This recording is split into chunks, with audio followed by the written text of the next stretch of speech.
Alors, salut à tout le monde et bienvenue dans cette vidéo où nous allons exactement parler de la crise militaire 2022 et des conséquences dans les marchés financiers. Comment est-ce que tu dois te préparer en tant qu'investisseur, en tant que celui-là qui aimerait entrer dans les marchés boursiers. Si tu aimerais te lancer en bourse, je crois que cette vidéo sera belle et bien évidemment intéressante pour toi. Écoute-la jusqu'à la fin et n'oublie pas aussi de la partager à tous tes amis, à tous ceux-là qui s'intéressent aux investissements en bourse. Donc, alors avant de continuer la vidéo, si tu ne me connais pas, je m'appelle Simplice Foguet, je vis en Allemagne et là-bas j'aide beaucoup d'Africains à s'intégrer dans le monde de la finance et des investissements. Dans cette chaîne YouTube, j'aide aux Africains, j'apprends aux Africains autant pour moi à investir en bourse, à changer leur psychologie en ce qui concerne en fait les marchés boursiers parce que je pense que chacun peut tirer son épingle du jeu en ce qui concerne les marchés financiers. Tu vois un peu donc. Peu importe ta situation, si tu as une bonne perception de l'économie, tu peux vraiment gagner beaucoup d'argent dans les marchés financiers. Et ceci, pas du jour au lendemain. Donc, tu ne vas pas gagner l'argent là en un clic. Ce sera vraiment step by step, doucement, doucement, parce que c'est le marathon, c'est de l'endurance. C'est pas la course, c'est la persévérance. Et pour tous ceux parmi vous qui aimeraient se faire accompagner dans les marchés financiers, qui aimeraient se lancer dans ce domaine, vous pouvez aller sur notre site www ou alors www.simplicefoguet.com dans la barre contact. Vous nous envoyez un message ou alors vous prenez simplement un rendez-vous. Il y a un bouton bleu sur notre site internet. Vous prenez un rendez-vous et on sera ravis de vous aider, de vous accompagner dans ce domaine. Le programme de formation avec lequel est-ce qu'on travaille, c'est un programme de 1 an. Donc, ça veut dire qu'un an, on travaille vraiment avec des sessions de training en présentiel à travers Zoom. On vous challenge, on vous motive, on vous explique comment est-ce que ça se passe. Vous recevez des exercices, des débats et c'est comme ça que vous vous transformez dans ce domaine doucement, doucement. Alors, vous savez très bien qu'actuellement sur la place internationale, il y a une guerre, une crise. Bon, il y a toujours eu des guerres dans tous les cas. Des guerres, Première Guerre mondiale, Deuxième Guerre mondiale, la guerre dans des pays en Afrique, la guerre dans différents pays dans le monde entier. Donc, on va parler dans cette vidéo beaucoup plus de la guerre qui est en train de se vivre actuellement du côté de l'Ukraine avec la Russie et quelles sont les conséquences en fait pour les marchés financiers. Pour tous ceux-là qui aimeraient se lancer en bourse, qu'est-ce que cela veut dire pour eux concrètement? La première chose qu'il faut comprendre en fait, c'est la globalisation dans les marchés. Comment est-ce que les marchés financiers fonctionnent? La guerre ne sera qu'un instrument.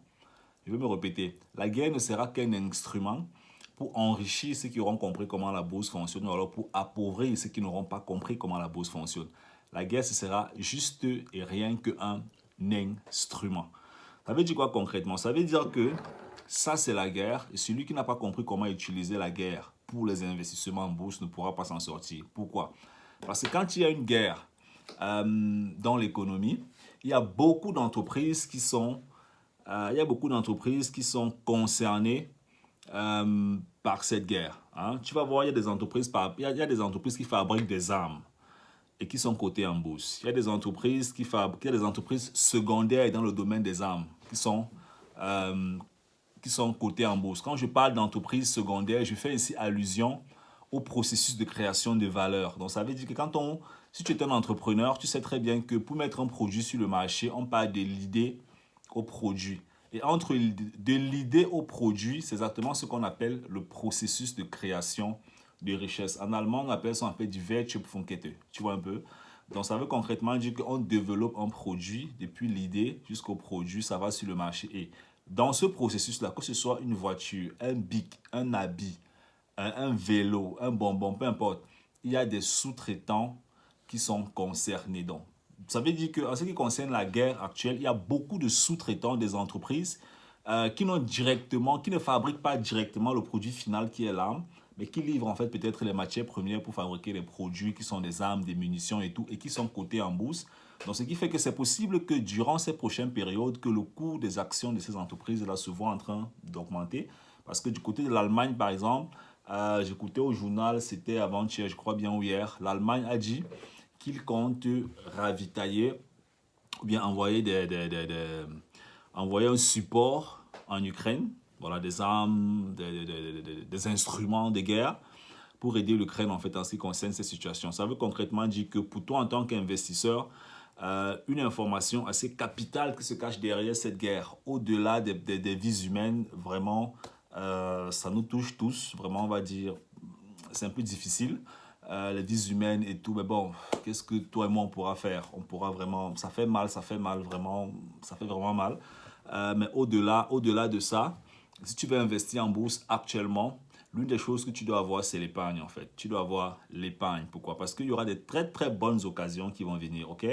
On assiste actuellement dans les marchés à ce qu'on appelle en fait une correction. Et je crois que c'est depuis déjà un mois, quelques 3 semaines, un mois et demi, si je me rappelle très bien. Bref, si tu regardes la plupart des marchés actuellement, tu vas te rendre compte que les marchés sont en train de chuter.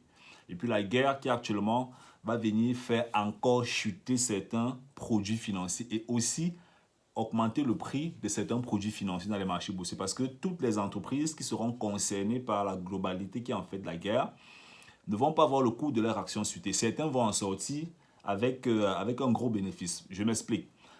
Tu sais très bien que la Russie fait partie des premiers pays qui livrent en fait le gaz à l'Europe ou alors principalement à l'Allemagne. Tu vois un peu?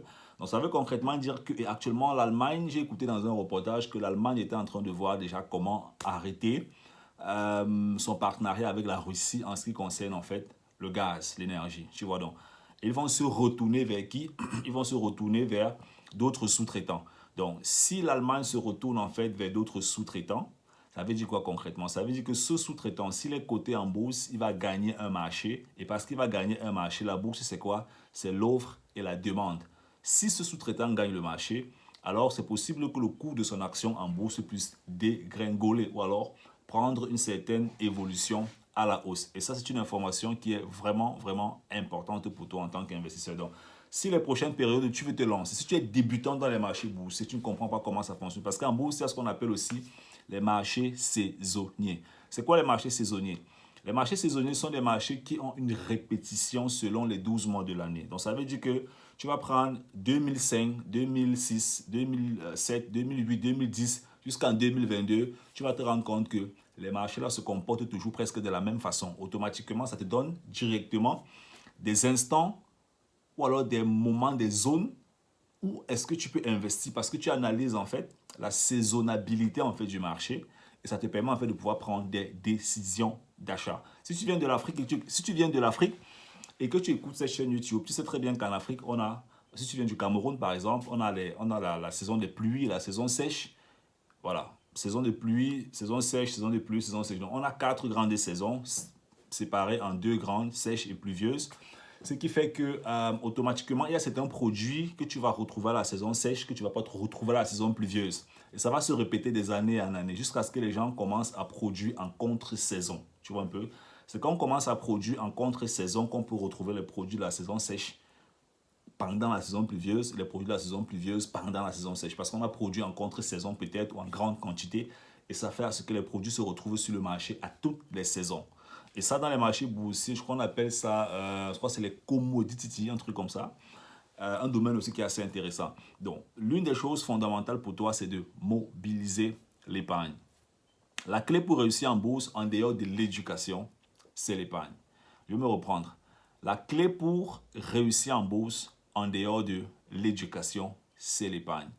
Ça veut concrètement dire que, ça ne veut pas dire que tu as besoin d'avoir 10 milliards. Non, tu commences avec ce que tu as à ton niveau, à ton petit niveau, mais tu gardes le focus, tu gardes ton attention sur la mobilisation de l'épargne. Tu vois un peu, il y a plusieurs types d'épargne. Si tu veux que je tourne des vidéos sur l'épargne, tu peux me dire dans les commentaires. Il y a plusieurs stratégies en finance. Il y a plusieurs comportements et plusieurs systèmes d'épargne en fait qui existent. Il y a des systèmes d'épargne protecteurs, il y a des systèmes d'épargne moyens, des systèmes d'épargne offensifs, des systèmes d'épargne business, des systèmes d'épargne investissement. Chacun de ces systèmes d'épargne permet d'atteindre un objectif qui est bel et bien évidemment défini. Donc, concrètement, ça veut dire quoi pour toi? Ça veut dire que mobilise l'argent. Si tu as de l'épargne, sépare bien tes épargnes. Reste éveillé parce qu'il va se passer beaucoup de choses intéressantes dans les marchés boursiers ces prochains jours, ces prochains mois, avec la situation de la guerre qu'on a actuellement. Il y a des entreprises qui seront directement concernées et il y aura 2 options. Soit le cours va dégringoler, soit le cours va chuter. Vu que l'Allemagne et l'OTAN, ces différents pays sont Bon, tu sais, je crois que tu sais très bien ce qu'on appelle l'OTAN. Je ne vais pas profiter ici en fait pour te parler de la politique. Mais non, sinon tu tapes sur Internet, c'est quoi l'OTAN, hein? L'OTAN, c'est une organisation de plusieurs pays en Europe, je crois, qui se sont réunis pour se défendre ensemble au cas où un des pays membres du groupe en fait est concerné par une situation qui peut déranger en fait leur clause, je peux dire ça comme ça. Donc, tu sais très bien que l'Allemagne fait partie des pays qui fait partie du pays qui tire l'Union européenne à la hausse, tu vois un peu, et influence beaucoup de choses en fait dans l'Union européenne. Donc, ce qui fait que je pense sincèrement que pour ceux-là qui veulent se lancer en bourse, préparez-vous. Si vous avez un peu d'épargne, mobilisez ça. Si vous ne comprenez pas comment la bourse fonctionne, venez, on va vous expliquer. Si vous comprenez, mobilisez le cash et soyez préparés. Hein?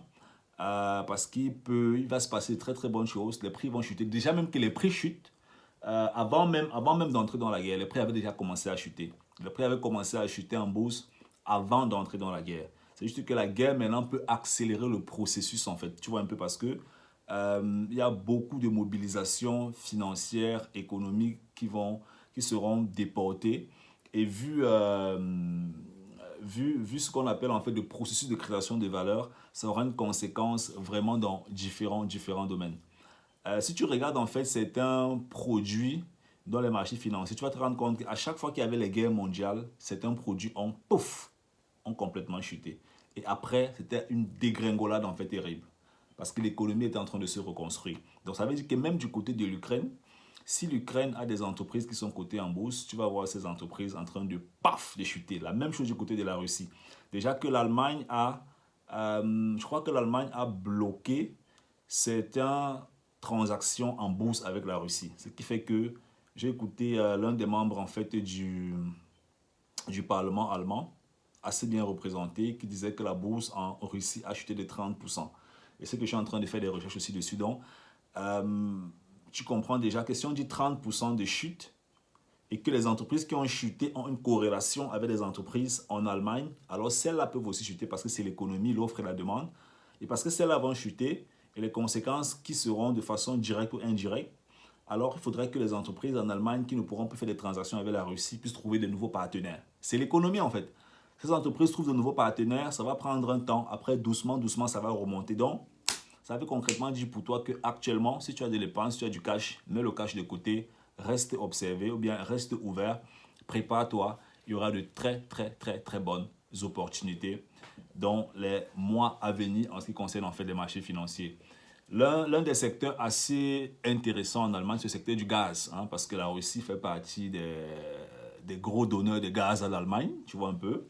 Donc, si les partenariats avec le gaz en fait dérangent, les entreprises cotées en bourse qui s'occupent du traitement du gaz venant de la Russie, il va se passer beaucoup de choses intéressantes. Hein. Donc, restons connectés. Je vais publier un peu plus de vidéos en ce qui concerne l'actualité de la crise actuelle, ou bien, excuse-moi pour la tautologie, en ce qui concerne la situation de la crise actuelle et bel et bien évidemment le comportement dans les marchés financiers. Parce que dans cette chaîne, mon but en fait, c'est d'aider beaucoup de personnes à s'éveiller, à s'éduquer et à se lancer dans les marchés financiers, pas en courant, mais en étant patient et persévérant. Parce que ce n'est pas la course, c'est la persévérance. S'il n'y a pas de persévérance, mon frère, ça ne va pas fonctionner. Ok? Ça ne va pas fonctionner. Donc, c'était tout pour la vidéo. Nous, on reste ensemble. Ciao, ciao.